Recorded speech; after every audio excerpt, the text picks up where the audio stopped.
Coucou tout le monde, aujourd'hui on se retrouve avec une nouvelle vidéo et comme vous l'avez vu dans le titre, il s'agit de mon book haul et je vais vous présenter les livres que j'ai acquis durant le mois d'avril. Je vais aussi faire à la fin de cette vidéo un petit unboxing parce que j'ai décidé que ça serait sympa de faire un unboxing. J'aime bien regarder les gens ouvrir leur colis et voir leurs réactions, tout ça. Alors j'avais envie de le faire moi-même. J'ai d'abord 5 romans à vous présenter et quelques mangas, enfin une série que j'ai achetée d'occasion et un manga à vous présenter, donc on commence tout de suite. Le premier livre que je vous présente, il s'agit de Delirium, le livre 3 de Lorraine Oliver aux éditions Le Livre de Poche Jeunesse. Je l'ai acheté juste à sa sortie parce que j'avais vraiment envie de finir cette série, de finir cette trilogie et de savoir comment ça allait se finir entre Lena et Alex. Lena, c'est une jeune fille qui vit dans un monde dystopique un peu, enfin je sais pas vraiment si c'est du genre dystopie, mais en tout cas ça y ressemble. C'est une jeune fille qui vit dans un monde où il est impossible d'aimer parce que aimer c'est une maladie. Deuxième livre que je vais vous présenter, il s'agit de Afterwards de Scott Westerfield aux éditions Pocket Jeunesse. Alors j'ai déjà lu Uglies, enfin la série Uglies de Scott Westerfield et j'ai pas vraiment accroché à son univers tout ça, mais en voyant celui-là, en voyant le synopsis de ce roman-là, je me suis dit que peut-être que j'allais lui donner une chance. Là on suit une jeune fille qui s'appelle Darcy et qui se fait publier, qui a publié son premier roman qui s'appelle Afterworlds. Et dans ce roman, il y a l'histoire d'une jeune fille qui s'appelle Lizzie et en fait on va suivre, d'après ce que j'ai compris, une sorte de double point de vue avec le point de vue de Darcy qui vit dans la réalité et le point de vue de Lizzie qui est dans le roman de Darcy. Et ce livre est quand même pas mal, enfin c'est un petit pavé quoi, il fait 650 pages, même un gros pavé, je crois que c'est le livre le plus gros que j'ai dans ma bibliothèque et j'ai hâte de m'y mettre. Le troisième livre que j'ai acheté, il s'agit de L'élu, la sélection, le livre 3 de Kirakas aux éditions Robert Laffont, collection R.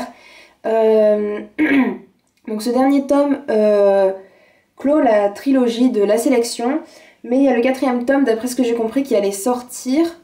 Et ce quatrième tome en fait c'est une sorte de suite mais sans vraiment en être une parce que ça prend les descendants, ça retrace l'histoire des descendants d'America d'après ce que j'ai compris.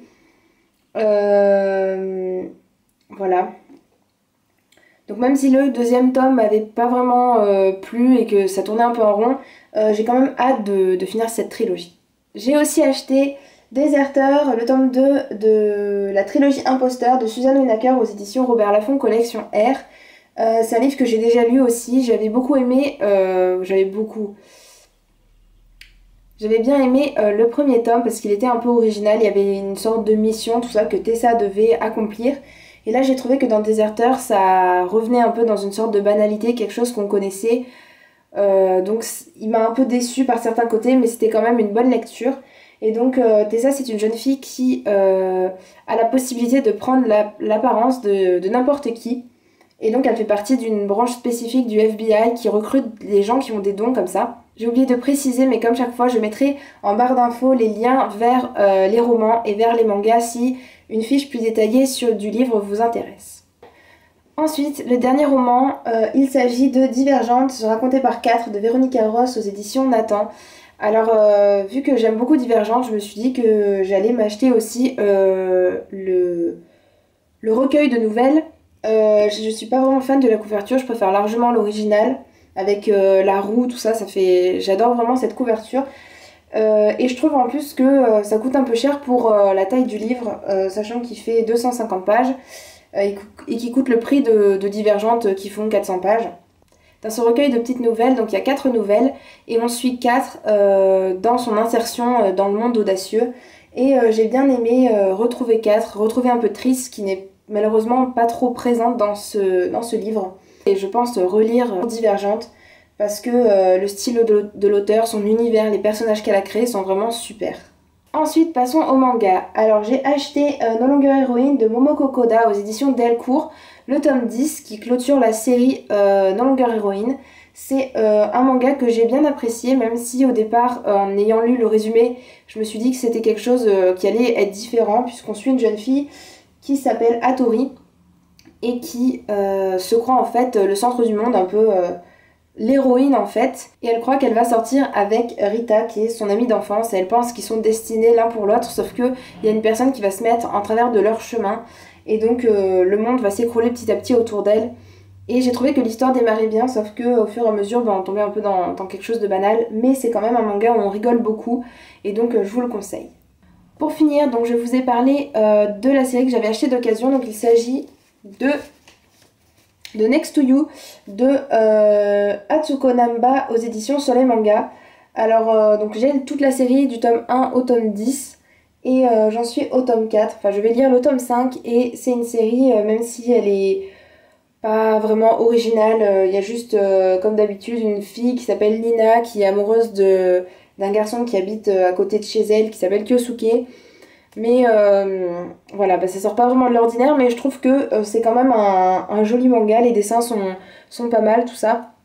Je vous montre le 10 par exemple, parce que le 1 est juste devant moi, donc j'ai pas assez de mains. Mais voilà, sinon le style des personnages, tout ça, c'est vraiment très joli, je trouve. Et donc pour le moment, c'est une bonne série. Donc maintenant, on va passer à l'unboxing. Alors voilà le colis. J'ai 3 livres dedans. Donc je vais l'ouvrir tout de suite. On va voir si j'ai... On va voir si j'ai de la chance. Et ben non, j'ai pas de chance. Ah, ça va quand même. Je m'en sors pas trop mal. Alors, voilà. Je sais pas si vous voyez quelque chose. Alors, donc il y a 2 mangas et un roman. Enfin, vous allez découvrir avec moi ma toute première lecture VO. Parce que j'ai décidé de me mettre à la VO. Le premier manga que j'ai acheté, il s'agit de Mon Histoire, le tome 6 de Haruko et Kazune Kawara aux éditions Kana. Donc franchement, le livre est vraiment trop beau, je trouve.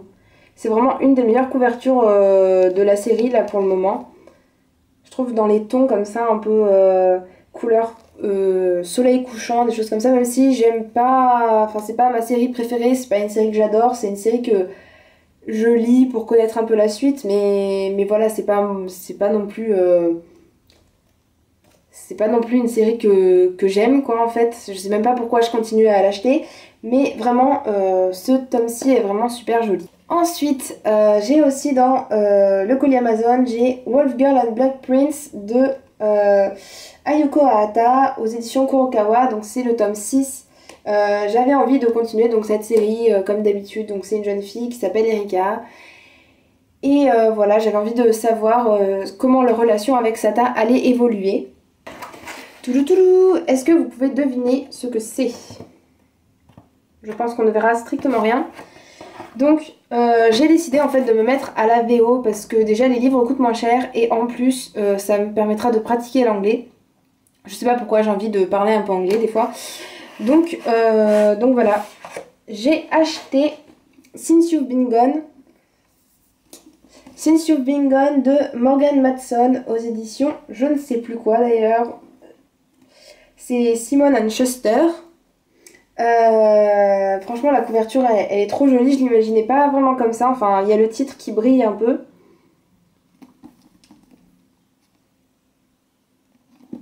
Je trouve que le livre, je l'imaginais, non je sais pas si je l'imaginais plus gros que ça, mais et moi je suis vraiment contente de l'avoir entre mes mains, c'est le premier livre anglais que j'ai entre mes mains, enfin j'en ai déjà vu des livres anglais, j'en ai touché, mais là vraiment pour que je puisse le lire, voilà c'est le premier que j'ai et j'ai vraiment envie de commencer et de voir ce que ça va donner, si je suis capable de lire en anglais et tout. J'ai déjà lu quelques extraits pour voir si c'était un niveau auquel que je pouvais lire, enfin si c'était pas un niveau trop compliqué.